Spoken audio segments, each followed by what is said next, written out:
You're standing 300 vertical meters below the summit of Mount Everest, and the sky is that impossible shade of blue that only exists above 28,000 feet. So dark, it's almost purple. Below you, clouds carpet the Himalayas like a frozen ocean. Your breath rasps inside your oxygen mask, each inhale a mechanical hiss that's kept you alive for the past 6 hours. The summit ridge stretches ahead like a knife edge. 16 climbers in puffy downsuits, moving in slow motion, clipped to fixed ropes. Your Sherpa guide, Pemba, checks your oxygen gauge and gives a thumbs up. 3.5 hours remaining. Plenty of time. What you don't see is the hairline crack in your oxygen cylinder's valve. Stress fracture from a bad refill in Kathmandu. What you don't know is your gauge is reading residual pressure, not actual supply. What you don't understand yet is that above 8,000 meters, in the zone mountaineers call the death zone, your body is actively dying. Cells shutting down, brain swelling, blood thickening. The oxygen isn't helping you climb. It's the only thing keeping you from becoming one of the 300 corpses that decorate this mountain like frozen mile markers. You check the small titanium vial in your inner pocket. Your father's ashes. You've carried him from sea level to the roof of the world. 30 minutes to the summit. 30 minutes to keep a promise. The summit is the size of a dining table, crowded with 6 other climbers taking photos. You pull out the vial, unscrew the cap with numb fingers, scatter your father's ashes into the jet stream. The wind takes them instantly, south toward Lhasa, toward the mountain that killed him 37 years ago before you were born. That's when you notice your breathing has changed. Each inhale feels shallow, incomplete. You look down at your oxygen gauge. The needle hasn't moved, still reading 2.1 hours remaining, exactly what it showed 10 minutes ago. You tap it. Nothing. You check the regulator. The hiss sounds normal, but your chest is tightening. Pemba sees your face. He checks your tank, his eyes going wide.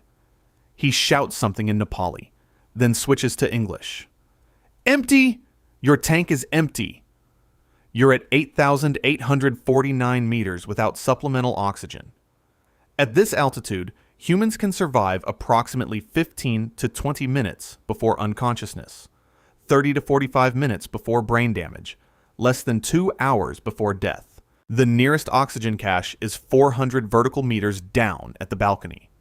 That's normally a 90-minute descent. Without oxygen, every step will take 3 times as long. Your brain is already beginning to starve. Pemba offers his own mask, the Sherpa Code of Honor. But he's guiding 2 other clients, still descending from the summit. If he gives you his oxygen, he might not make it down either. You see the other climbers watching. One has a spare bottle, but it's his safety margin, his insurance against the weather turning, or his own tank failing. You make the decision every Everest climber dreads. You start descending without oxygen into the death zone, gambling that your body has enough reserve to get you to the balcony before hypoxia shuts you down completely. Hillary Step is a 12-meter near-vertical rock and ice face. Normally, you'd rappel down the fixed ropes in 5 minutes. Without oxygen, your vision is already tunneling. The rope feels like it's a mile away. Your hands, even in thick gloves, aren't responding right. You clip in, lean back, try to step down. Your crampon catches on rock. You stumble. For one endless second, you're weightless, the south face of Everest dropping 2,400 meters straight down to the Kangshung Glacier. The fixed rope catches you with a violent jerk. You slam into the ice face, the impact driving what little air remains from your lungs. Pemba is shouting from above. Clip! Clip in properly! You look down. You'd only clipped 1 carabiner. If the rope had failed, you'd already be gone. Your brain is making mistakes. This is how it starts. At 8,800 meters without supplemental oxygen, your cognitive function drops to that of someone severely intoxicated. Fine motor control fails first. Decision-making follows. Then memory. According to hypoxia studies, climbers in the death zone without oxygen lose an average of 20 to 30 IQ points. The mountain doesn't kill you with cold or wind. It kills you by making you stupid. You reach the south summit bottleneck. 16 climbers are queued at the fixed ropes. Only one rope, one direction at a time. Everyone's trying to descend, but 3 climbers are trying to summit, refusing to turn back despite the late hour. One is a woman in a purple suit, hyperventilating into her mask. Her guide is screaming at her to move, but she's frozen. Panic attack at 8,700 meters. You need to get past her. Every minute you stand still is brain cells dying, but the rope traverse is too narrow. If you unclip to pass her, one slip and you fall. If you wait, you lose precious time. The woman's eyes meet yours through her goggles. She's crying. I can't do this. I can't move. Pemba arrives behind you. He makes the brutal calculation. We leave her. Her Sherpa will handle it. This is the dark truth of Everest. Above 8,000 meters, rescue isn't really possible. If someone can't self-rescue, they die. Pemba has seen it happen dozens of times. The woman has oxygen. She has a guide. She might make it. You might not. You squeeze past her on the fixed rope, inches from the void, and keep descending. Behind you, her sobs fade into the wind. The balcony is a flat platform of ice where climbers cache emergency oxygen. You collapse onto the ice, gasping. Pemba frantically digs through the snow where bottles should be buried. His face tells you everything. Empty. All empty. Someone raided the cache. Maybe a climber in distress days earlier. Maybe Sherpa's recycling bottles. The oxygen you gambled your life on isn't here. Pemba radios down to Camp 4, 450 meters below. The response crackles back. No one can come up. Too dangerous. You must descend. You've been without oxygen for 90 minutes. You're experiencing symptoms of high-altitude cerebral edema. Headache like an ice pick through your skull. Nausea. Loss of coordination. Your lips are turning blue. Cyanosis. Your pulse is 140 beats per minute at rest. The next oxygen cache is at South Col, another 90 minutes down. Climbers who run out of oxygen above the balcony have a 40% mortality rate. You're now in that statistic. You're below 8,000 meters, technically out of the death zone. Your body should be recovering. But the damage is done. Your brain is swollen inside your skull, pressing against bone. You're stumbling like a drunk, unable to walk a straight line. Pemba has to grab your harness to keep you from wandering off the trail. That's when the weather hits. The jet stream, forecast to drop at 4 in the afternoon, arrives early. Wind speed goes from 25 kilometers per hour to 80 in minutes. The temperature plummets another 15 degrees. Spindrift, powdered ice, fills the air, reducing visibility to 3 meters. You can't see Pemba's headlamp even though he's right in front of you. The wind chill is now minus 65 degrees Celsius. At this temperature, exposed skin gets frostbite in under 2 minutes. You realize, with the slow horror of oxygen deprivation, that you took your gloves off at some point. You don't remember when. You don't remember why. You look at your hands. They're white, waxy, dead tissue. You can't feel your fingers anymore. Through the storm, you see someone sitting in the snow.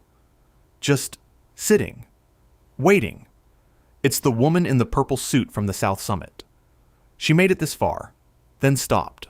Her oxygen tank is beside her, gauge reading empty.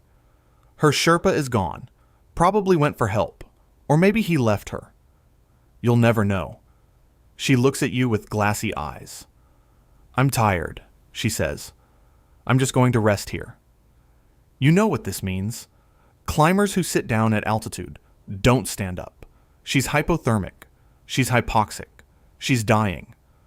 Pemba pulls your arm. We can't stop. You will die if we stop. This is the calculation. If you try to help her, you'll both die. The storm is too strong. Camp 4 is still 45 minutes away in good conditions. Probably 2 hours in this whiteout. You're barely ambulatory yourself. Pemba can guide one person, not two. You kneel beside her.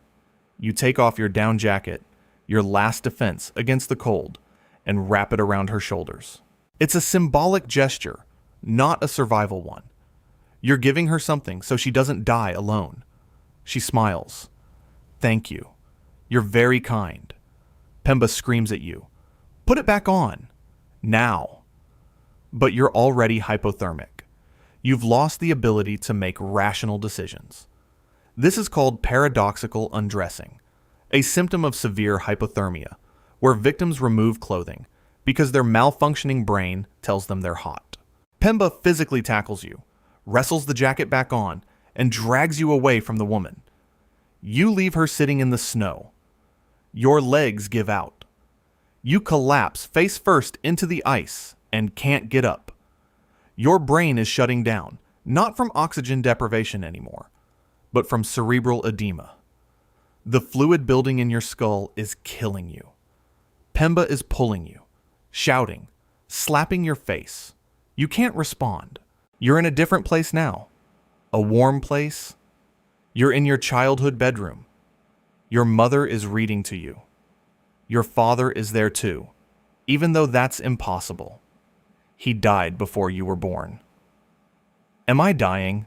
You ask him. Not yet, he says. But you will be soon if you don't get up. This is a hypoxic hallucination, your brain cannibalizing itself for meaning. Pemba radios Camp 4. You hear his voice like it's underwater. He cannot walk. I cannot carry him. I need help. The response. No rescue possible in storm. Hunker down. Wait for break in weather.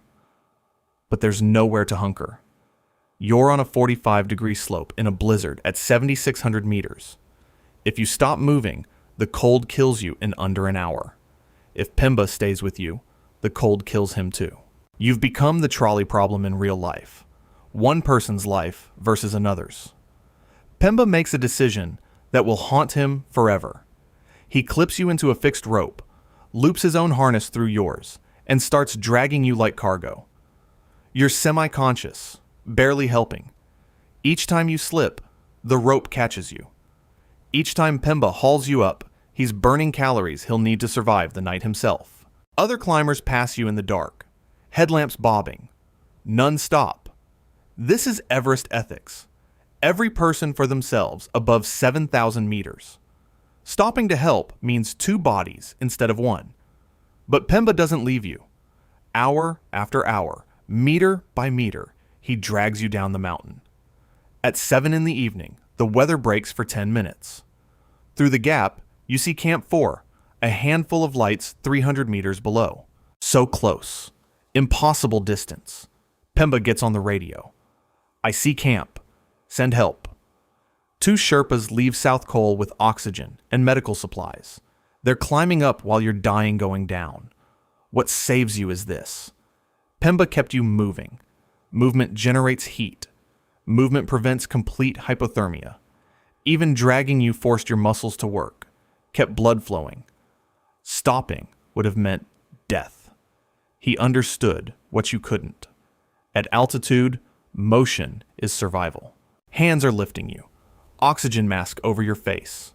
Sweet, pure, pressurized oxygen flooding your lungs. The relief is so intense you weep.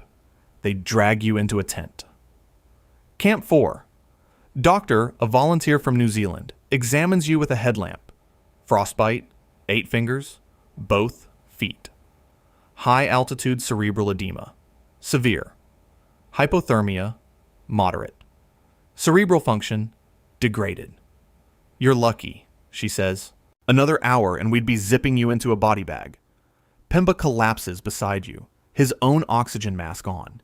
He's crying, not from relief, from exhaustion and trauma. He saved you. But at what cost? You wake to news crackling over the radio. 2 bodies recovered above Camp 4. One is the woman in the purple suit. She died exactly where you left her, sitting in the snow, wearing your jacket. The second body is one of the Sherpas who came to rescue you. He collapsed on the way back to camp. Heart attack at 7,700 meters. He was 32 years old. Father of 3 children in Namche Bazaar. You summited. You scattered your father's ashes. You survived. But a man died bringing you oxygen you should have had in the first place. The doctor tells you the truth. Your oxygen tank failed because of a faulty valve, likely from a substandard refill in Kathmandu. Your guiding company, trying to cut costs on a $65,000 expedition, used a discount supplier. They saved maybe $50 per tank. That $50 killed a Sherpa and nearly killed you. As a helicopter evacuates you from base camp 3 days later, minus 8 fingers and 6 toes to frostbite, you think about the woman you left behind. The Sherpa who died saving you. The $65,000 you paid to almost die on a mountain you had no business climbing. Everest isn't conquered. It's survived. And survival isn't a transaction. It's not something you can purchase with money, gear, or guides. The mountain decides who lives and who becomes a landmark for the next wave of paying customers. You survived because someone chose to save you. Someone else died because you needed saving. That's not heroism. That's just math. Cruel, random, altitude math. That's a wrap for today. This story is fictional, but the scenarios it depicts are disturbingly common. Between 2000 and 2023, over 1,200 people summited Everest, while 310 died trying. Most deaths occur on descent, and most involve hypoxia, exhaustion, or equipment failure. Sherpas have a mortality rate nearly 10 times higher than clients. They make multiple trips carrying loads, fixing ropes, and rescuing paying customers. The average Western client pays $65,000 to $100,000 for an Everest expedition. Sherpas typically earn $4,000 to $8,000 for a season where they risk their lives repeatedly. The traffic jams on Everest are real. In 2019, 11 people died during a single summit window, many from having to wait hours in the death zone while inexperienced climbers blocked routes. Commercial guiding has made Everest accessible to people with money, but without adequate skills or acclimatization. If you're moved by this story, consider supporting the Juniper Fund or the Sherpa Education Fund, organizations helping families of Sherpas killed on commercial expeditions. Drop a comment. Would you have left the woman in the purple suit behind? At what point does self-preservation become selfishness? Subscribe so you don't miss the next one.